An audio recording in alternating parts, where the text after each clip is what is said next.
In this video, we are going to fix Microsoft Store error code 0x80242020. So without any further ado, let's get started. The first solution that you can do is that you need to clear the Microsoft Store cache. Press Windows key and R key together.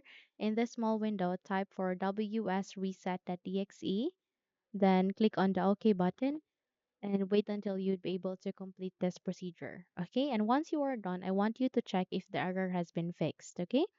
But if not, then we need to navigate to the next solution, and that is to repair and reset the Microsoft Store application. How we can do that? Okay, I want you to navigate to your button search bar at the taskbar, and then please type for Store. Once you've typed it, please wait until you can see a best match, which is the Microsoft Store. And from that, please make a right click and then click on the app settings.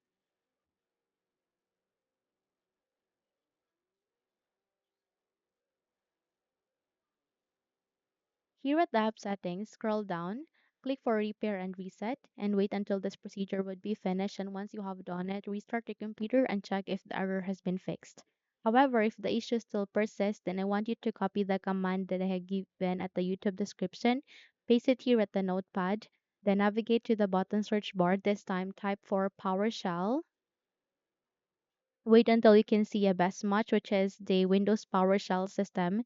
And from that, I want you to navigate to the right side and click on Run as Administrator. So if your user account control would ask you to say yes, click on yes so that you can continue on running this window.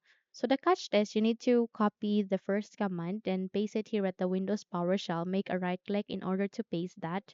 Click on the Enter key, and once done, you need to restart your computer, and once you have restarted it, you need to bring up this Windows PowerShell again.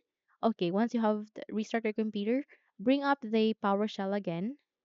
Okay, search it at the YouTube.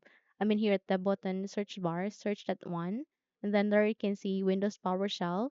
Please paste the second command. Click on the Enter key, restart your computer, and your problem will be fixed.